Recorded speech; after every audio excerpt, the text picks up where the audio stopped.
خبز تقليدي جزائري مقرمش من برا وطري من جوا، اسمه بيختلف حسب المنطقة. الرخصاص وصفة بتعقد. جيبوا لي 3 كواب سميد متوسط وزيدوا عليهم ملعقة ملح وسكر ونص ملعقة خميرة، وعليهم بتزيدوا حوالي 3 ارباع كوب زيت نباتي، وافركون منيح لحتى السميدات يشربوا الزيتات. يا جماعة شو بتسموا هالخبز عندكم؟ اكتبوا لي بالتعليقات. وبعد الفرك بتزيدوا عليهم الميات، وبالنسبة للمي كل واحد وسميداته. استهلكت حوالي كوب و3 ارباع مي. العجينة ما لازم تطلع لا كتير سميكة ولا كتير خفيف، وفي اللي بضيف سمسم وحبة البركة. رشوا كم رشة وكملوا اخلطوا لحتى تحصلوا على عجينة متماسكة، ونهايتها زيت ملعقة زبدة مثل ما بتقلي حماتي للطراوة. يا ترى مع شو بتحبوا تاكلوا هالخبز؟ اكتبوا لي بالتعليقات. هالكمية عملت لي 2.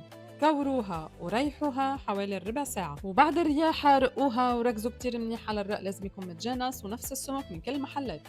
شكشكوها وعلى طوية حامية نزلوها، وشوي شوي سووها.